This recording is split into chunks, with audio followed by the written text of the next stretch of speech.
Basahin ko po ang Matthew chapter 8, verse 5 hanggang 13. Basahin ko natin. Matthew chapter 8, verse 5 to 13. Verse 5, pagpasok niya sa Capernaum ay lumapit sa kanya ang isang senturyon na sa kanya ay namanhik at nagsasabi, Panginoon, ang aking alila ay nararatay sa bahay, lumpo at lubhang nahihirapan. Sinabi niya sa kanya, karuroon ako at siya'y aking pagagalingin. Sumagot ang senturyon at sinabi, Panginoon, hindi ako karapat-dapat na ikaw ay pumasok sa ilalim ng aking bungan. Dapat sabihin mo lamang ang salita at gagaling ang aking alila. Sapagkat ako rin naman ay tao na sa ilalim ng kapamahalaan na may nasasakupan akong mga kawal. At sinasabi ko rito, yumaon ka at siya'y lumayaon. At sa isa, halika at siya'y lumalapit. At sa aking alipin, gawin mo ito at kanyang ginagawa. At nang marinig ito ni Jesus, ay nagtaka siya at sinabi, siya nagsisisunod, katotohanan, sinasabi ko sa inyo, na kahit sa Israel man ay hindi ako nakasumpong ng ganito kalaking pananampalataya. Sinabi ko sa inyo na marami ang magsisipanggaling sa silangan at sa kanluran at magsisiubong kasama ni Abraham at ni Isaac at ni Jacob sa kaharian ng langit. Dapat ang mga anak ng kaharian ay pawang itatapon sa kadiliman sa labas. Yan na nga ang pagtangis at pagngangalit ng mga ngipin. At sinabi ni Jesus sa senturyon, umayo ka ng iyong lakad at ayon sa iyong pananampalataya ay gayon ang sa iyo'y nangyari. At gumaling ang kanyang alila sa oras din niya.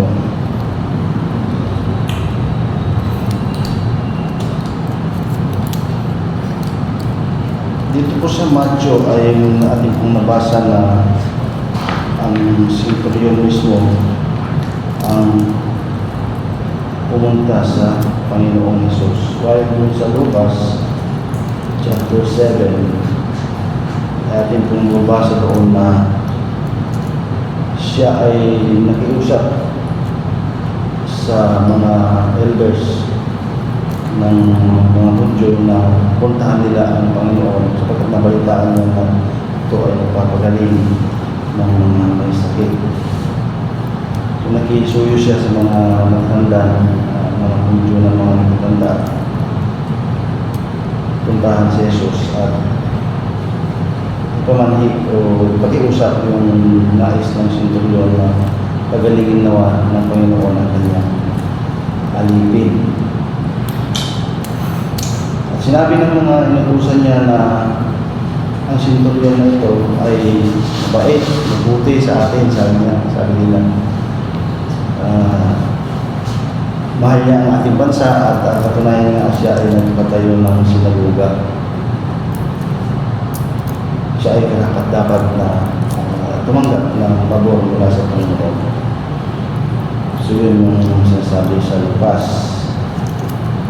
At pumunta nga ang Panginoon sa bahay ng senturyon, sabi sa mga susunod na verses na malayo pa siya, utos ulit ang senturyon ng kanyang mga kaibigan na salubungin ng Panginoon at sabihin yung kanyang piling na huwag na siyang mag-abala, huwag na siyang tumuloy, sapagkat yun nga, sabi ng senturyon, hindi ako karapat-dapat na manap sa Panginoon, hindi ako karapat-dapat na puntahan niya. Sabi nga ito sa Matthew, na pumunta sa ilalim ng bubungan kung sino ng bubungan ng senturyon ay hindi daw siya dapat na puntahan ng Panginoong Jesus. Sinunod doon na sabihin mo lang ang Panginoon na gagaling ang aking alipin at ito ay gagaling na. So, ang senturyon ay umasa lamang doon sa kapangyarihan ng salita ng Panginoon na kahit hindi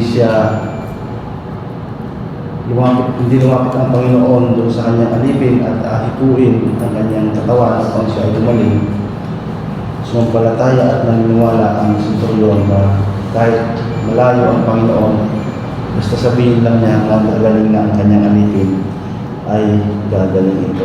So tayo po'y matuto doon sa pananampalataya meron ang senturyon na ito. Ang senturyon po ay, ang katumbas po niyan ay kapitan ng mga sundalo. So sabi nga dito, meron pang mas mataas sa kanya, pero meron din siyang mga pinamumunuan ng mga sundalo. So more or less mga 100 po ng mga sundalo yung kanyang pinamumunuan. At sila po ay may kampo doon sa Capernaum. Ito yung ating sitwasyon. Unang-una, tayo po'y matuto doon sa uri ng kabaitan. Meron kagandahan loob, meron ng senturyon na ito, ang kapitan na ito ng mga sundalo. Sa kabila ng alipin lamang niya yung kanya kung inaalala. So usually kasi pag ang alipin ay napakababa ang tingin ng mga Panginoon nila, at sukat kahit dumanas ng mga itong mga karamdaman ay hindi masyadong binibigyan ng pagpapahalaga. Pero ang senturyon na ito ay lubang mahal niya at inaalala ang kanya pong alipin na mayroong, sabi dito yung salita yung lumpo, paralisado. At yung natin at ating pong nag-aaral sa mga panahon ngayon, kahit naman ngayon ay talagang pag-paralyze na at lumpo ay napakahirap pagalingin ng mga doktor o ng mga gamot. Talagang nabibigo sila na ito ay pagalingin.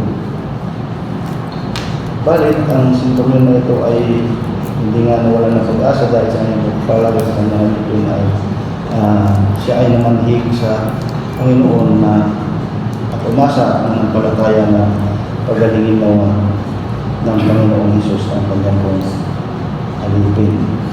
So bihirang-bihira sa isang may mataas na katungkulan, lalo na sa gobyerno o sa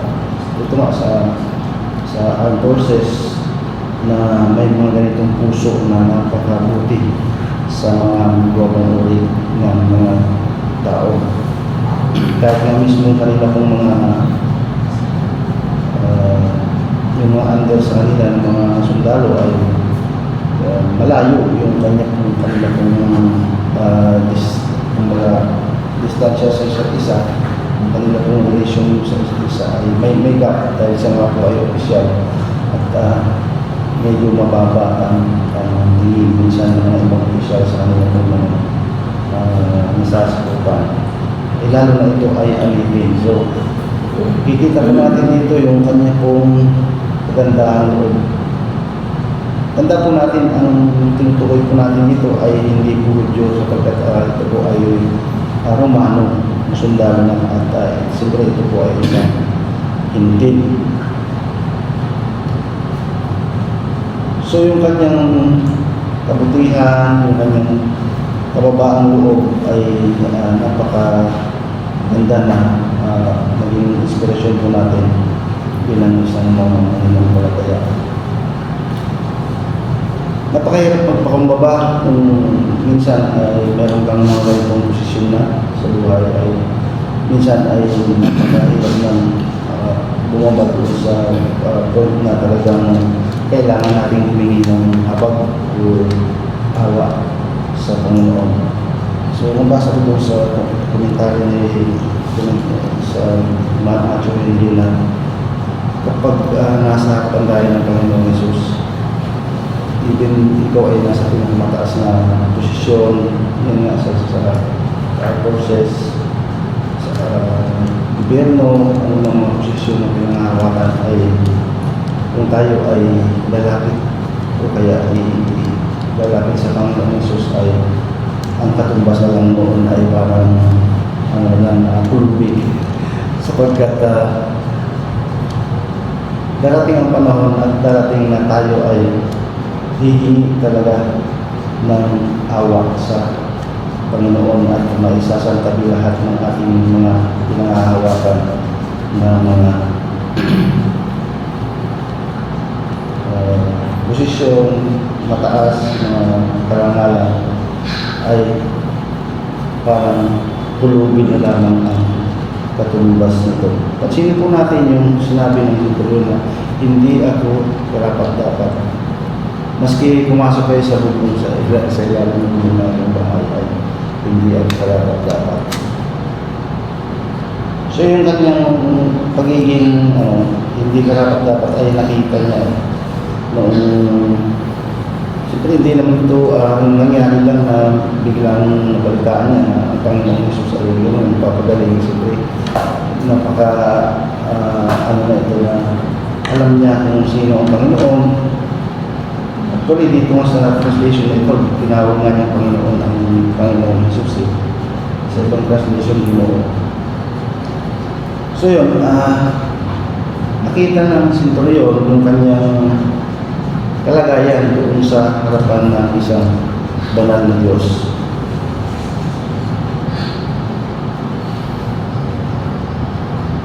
So hindi niya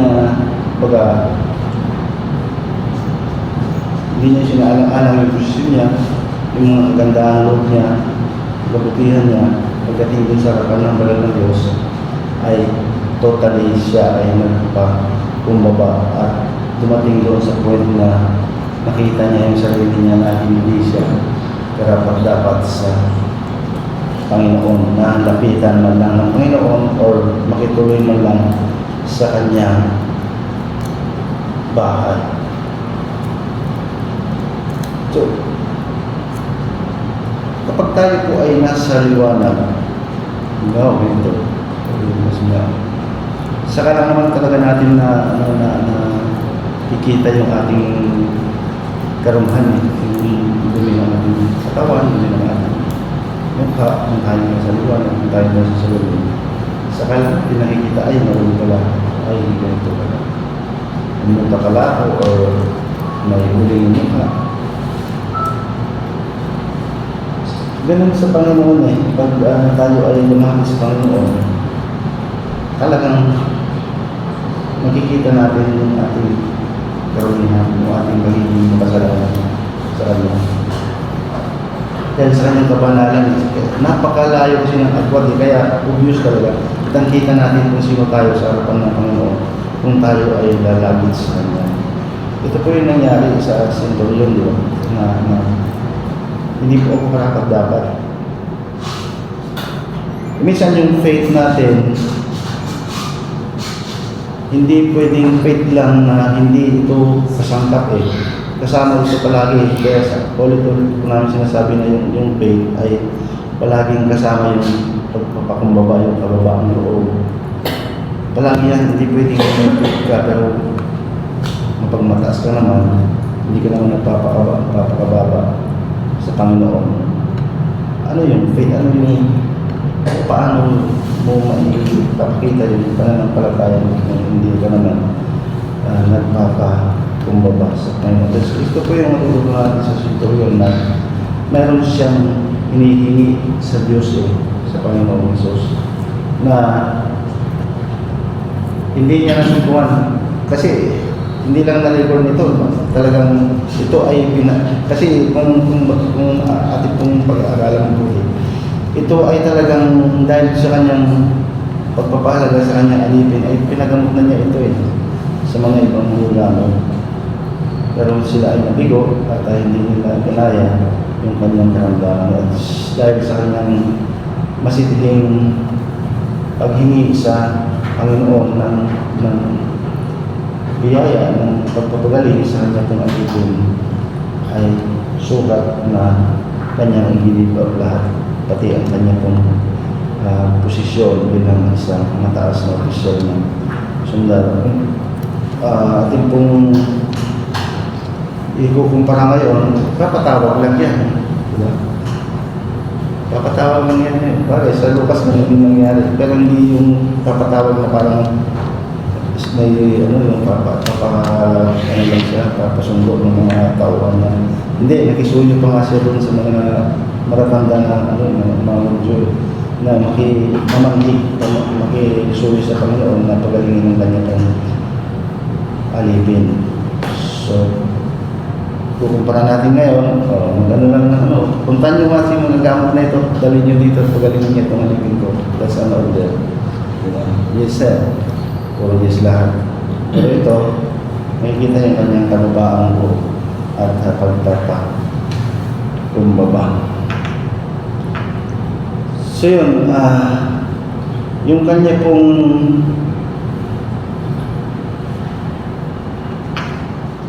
pananampalataya, ayan, napakatindi, maraming nangyari dito kung ating pong balikan yung mga nangyari yung sa Matthew tapos sa Lucas na pinagaling ang Panginoon iba-ibang paraan ng pagpapagaling. Usually pag yung mga Hudyo, yung mga Israelita, yung mga pinapagaling, usually talaga kumbaga sa klase face to face, meron pang hipo, hipuin na yung mata, nakakakita, hinipo yung mga may ketong, hinihipo niya, lumilinis. Meron din ito sa Mark yung isang paralyzed din na pinagaling ng Panginoon sa Mark chapter 2. Ibang klase naman ito. Ikinumpara ito doon sa pananampalataya ng senturyon at saka yung pananampalataya ng apat na kasama ng paralitiko at saka mismo yung paralitiko na pinagaling ng Panginoon. Ito yung sa Mark chapter 2 na ang Panginoon ay nasa loob ng isang bahay, siya po'y nangangaral. Tapos sa sobrang daming tao, napuno na yung bahay, tapos sa labas, puno rin ng tao at hindi na nga makapasok itong apat na tao at may kasama silang isang lumpo din na lang sa higaan, nakahiga. So ang ginawa nila, sila ay umakyat sa bubong, tinungkad nila yung bubong ng bahay kung saan nila tansya na nakatapat ang Panginoon. Sa kanila ay hindi naman nila hinulog yung inubos ko yung sa tao ko. Siyempre may lubid yun, inan nila bababa yung paralitiko na kanilang kasama. At pagkakita ng Panginoon, sabi ng Panginoon doon sa paralitiko, pinapatawad na ang inyong mga kasalanan. So iba naman yung pangyayari dito sa paralitiko na yan. So, hindi, nandun yung mga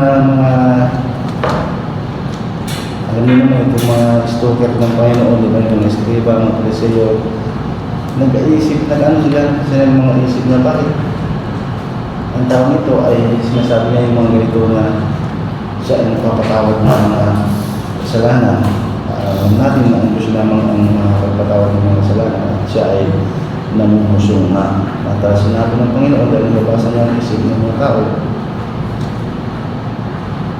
bakit yung sinasabi ng ganito? Sabi ng Panginoon, mas madali ba na sabihin ko na pinapatawag ang kasalanan ng tao ito o yung sabihin ko na tumayo ka, bitin mo yung higaan at lumakad ka at umuwi na sa iyong tahanan.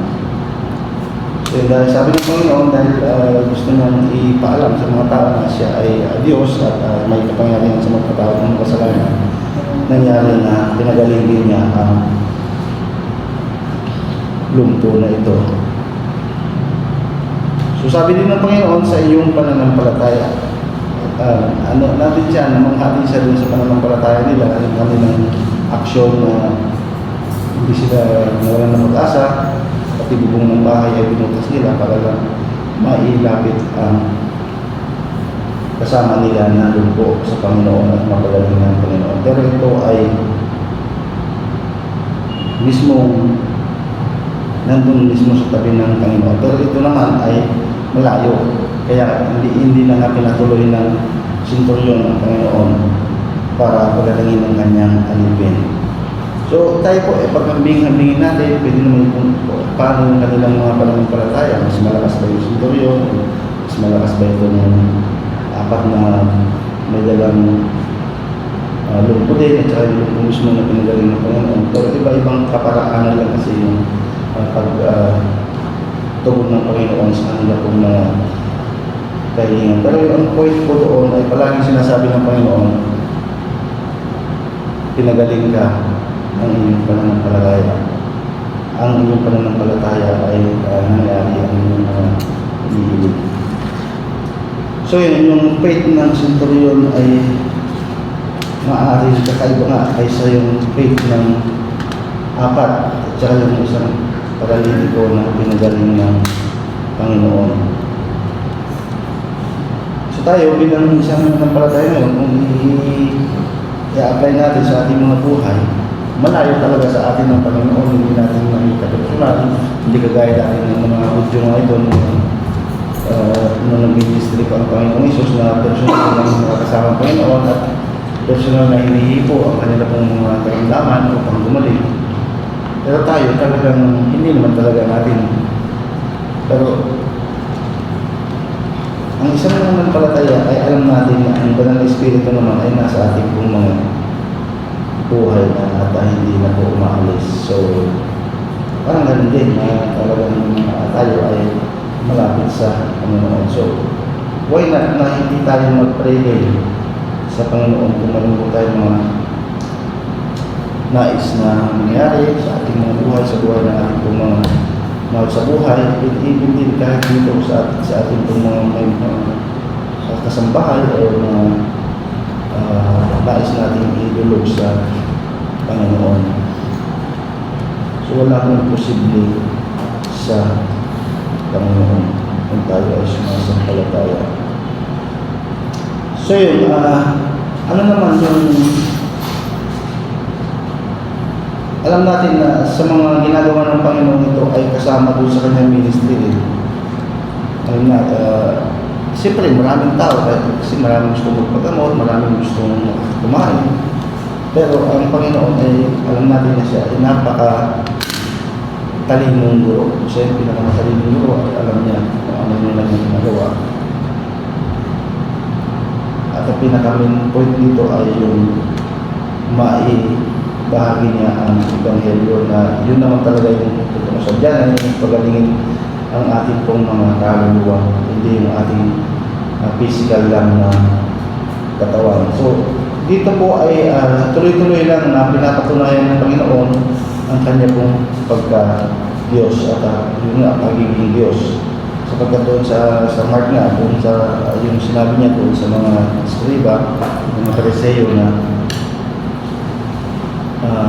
para mapatunayan na siya ay Diyos nga din at may kapangyarihang magpatawad ng kasalanan ng mga tao. Kaya niya ito ginagawa. So yung pansinin natin yung kapangyarihan ng kanyang salita. Diba? Balikan natin yung creation sa Genesis. Kung nilikha ang langit at lupa, di ba puro word naman yun? Maliban lang doon sa taong na may kasangkapan kung kumuha doon sa alabok, sa lupa. So lahat, magkaroon ng ganito, magkaroon ng liwanag, magkaroon ng lahat by word lang, power yung word ng Diyos nagkaroon na at nangyayari. So, ang Panginoon, sabi sa Hebreo ay lahat ng nilikha ay nalikha sa pamamagitan niya. Hindi lang naman ang Panginoong Yesus ay nung nandito siya nagkatawang tao, ay saka natin alam na siya ay makapangyarihan na Diyos. Bagos siya ang simula at ang wakas. Alam natin yun na siya ay manlilikha din. So, yung kanyang kapangyarihan, yung salita lang niya ay sapat yan para po gumaling ang alipin ng kapitan ng sundalo ng Romano. Maging ang hangin nga, inuusan, word lang naman, tumigil ka, tumaya ka, at sumusunod din, maging ang hangin at ang malakas na alon sa dagat. Ang susunod po ay hindi po nagtatangi ang Panginoon, maging Hudyo, maging Hitil, ay ito ay tinutugon ng Panginoon ang kahilingan, panalangin. At tignan mo, ang sabi ng Panginoon doon sa huling, mga huling verse na pinasa, na sa 11, diba? Sabi na, marami ang magsisipang galing sila at sa kanluran. Ito yung sinasabi ko po, na hindi lang exclusive talaga. Patunay ito na napakaraming patunay na hindi lang exclusive na para sa mga Hudyo ang pagliligtas ng Panginoon, kundi sa mga hindi na kagaya po natin. At mas ang mga hintil ay mas magpupuri pa nga sila sa Panginoong Isus yung mga pangyayari na sila ay nakakaranas ng biyaya galing sa Panginoon, lalo sa pagpapagaling. At balikan natin yung mga 10 ito na yung bumalik doon na isa ay sabi, dayo ito hindi naman yung Hudyo, ito pa yung bumalik upang magpasalamat at magpuri sa Panginoon. So yun, muli, Gentiles man o Jews, ang Diyos ay tumutugon sa mga panalangin at siyempre, lalo-lalo na yung pagliligtas sa mga kaluluwa ay hindi lang para sa mga Israelita o mga Hudyo. Isa pa, yung pagpapagaling ng Panginoon ay hindi, kumbaga ay, sinabi niya papagaling kita ngayon, bukas kung pararamdaman yung galingan. Unang-una pala, sinabi ng Panginoon sa Centurion, pupunta ako sa inyo, sa bahay niyo, at pagagalingin ko ang iyong alipin. Take note yung word na, hindi niya sinabi na titignan ko, pagagalingin ko. So, anong klase yung salita at pinanghawakan ng Centurion na talagang ito ay magpapagaling ng Panginoon dahil sa kanyang pananalita. So, real time po pag tumutugon ng Panginoon, pag magpapagaling ang Panginoon. Sabi nga nito, habang sinasabi ko ng Panginoon, nakasin ng mga, nung bumalik yung mga inutusan ng Centurion, ang kaibigan niya, nakita nila na buo, sabi ko sa ibang sari, whole. Ibig sabihin, buong buo, gumaling ang alipin ng Centurion. Sa oras din na yun, ang sinabi ng Panginoon na gumaling siya by word of his mouth lang. At hindi niya hiniko, hindi niya pinuntahan, kundi salita lamang siya ay gumaling na. So, kumpleto ang gawa ng Panginoon. Hindi po installment, hindi pinagpapaliban. Kapag ang Panginoon ay gumawa, kumpleto na po ang kanyang gawa at ating pong panghawakan na ito ay buong buo na nangyayari.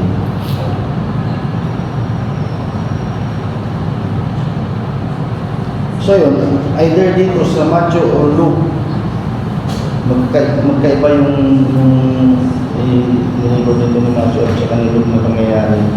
Pero ang point doon ay hindi talaga lumapit ang Panginoon doon sa alipin ng Centurion para siya ay tuwing kundi malayo.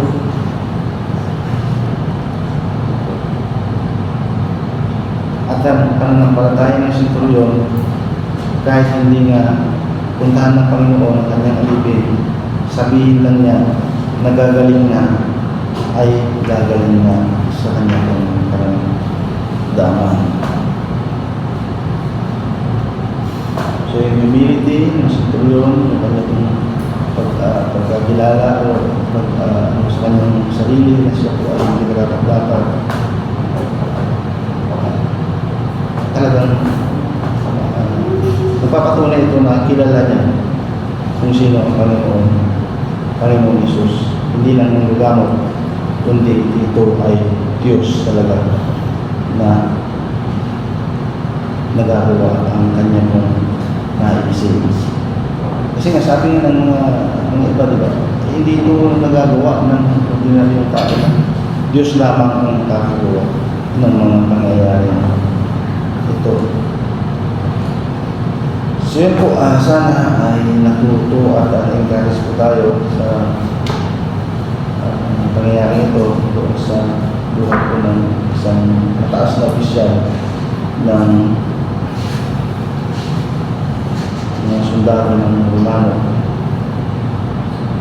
At alam ko na meron tayong mga kanyang antas ng buhay, posisyon, pananampalataya, iba-iba. Hindi pa tayo muli sa ganito. Meron pa tayong pagtutunan. Meron pa tayong iniisip na yung pusi is to believe yung pinatawag sa amin sa Ilocano, Jakpati, Jakita. Jakpati, Jakita sa Ilocano. Pero sana encourage tayo doon sa napakalaking pananampalataya ng kapitan na ito ng sundalo ng kahit hindi punta ng Panginoon, kahit sabihin lang ng Panginoon ay pinanghawakan na niya nagagaling ng kanyang po alipin. At kung na po tayong magduda, kung natin pagdudaan yung pagiging Diyos ng Panginoon, baka minsan meron tayo na encounter na magsabi sa atin kahit sa Facebook na pakarami na sasabi na ang Panginoon ay hindi Diyos, tao lang siya.